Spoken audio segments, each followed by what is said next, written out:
Saudari-saudara yang terkasih di dalam Tuhan Yesus, saat ini kita akan mendengarkan biografi dari kelahiran Yohanes Pembaptis.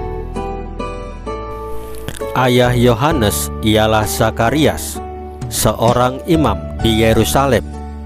Ibunya Elisabet adalah seorang putri keturunan kaum Harun.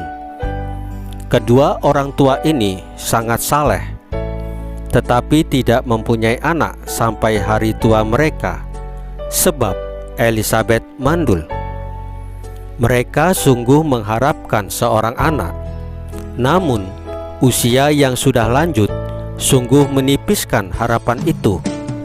Meskipun demikian, mereka tetap berharap pada Tuhan dalam doa. Tuhan mengabulkan doa-doa mereka.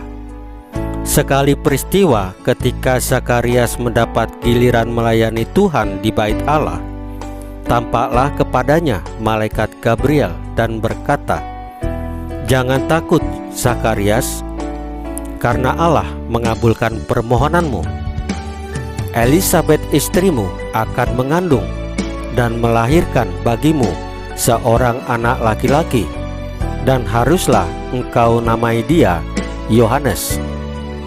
Ia akan berjalan mendahului Tuhan dalam roh dan kuasa Elia, untuk membuat hati bapa-bapa berbalik kepada anak-anaknya, dan hati orang-orang durhaka kepada pikiran orang-orang benar, dan dengan demikian menyiapkan bagi Tuhan suatu umat yang layak baginya."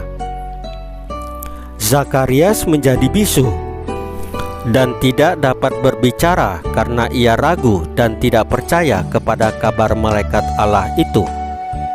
Ia baru dapat sembuh dan bisa berbicara lagi ketika Yohanes lahir, terutama ketika Yohanes diberikan kepada sang bayi itu. Ketika Yohanes lahir, banyak orang berkata, "Akan menjadi apakah anak ini kelak? Sebab tangan Tuhan menyertai dia." Tugas Yohanes sebagaimana tertulis di dalam Injil ialah menjadi bentara Al-Masih Yesus Kristus Sang Penebus. Kuasa roh dalam dirinya telah terasa sejak ada dalam kandungan ibunya. Hal ini dapat terlihat dalam peristiwa pertemuan Maria dan Elisabet.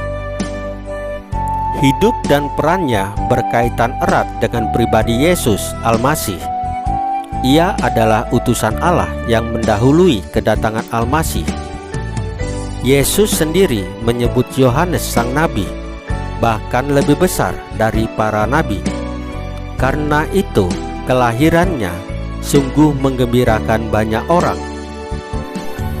Sebagaimana nabi-nabi lainnya ditolak dan dianiaya oleh umat, kepada siapa mereka diutus Allah, kematian Yohanes Pembaptis pun sangat tragis. Atas perintah Herodes, raja wilayah Yudea, Yohanes Pembaptis ditangkap dan dipenjarakan karena ia berani mengecam Herodes.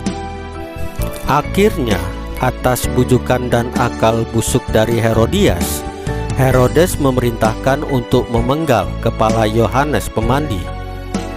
Setelah kematiannya, selesailah tugasnya, dan mulailah Yesus tampil di hadapan umum untuk mewartakan datangnya kerajaan Allah. Saudari-saudara yang terkasih di dalam Tuhan Yesus, firman Tuhan Yesus hari ini adalah, sesudah Tuhan Yesus berbicara demikian kepada mereka, terangkatlah ia ke sorga, lalu duduk di sebelah kanan Allah.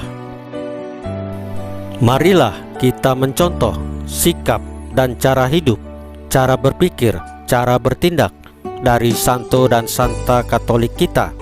Tetaplah mewartakan Injil dalam hidup kita sehari-hari. Tuhan Yesus memberkati kita semua.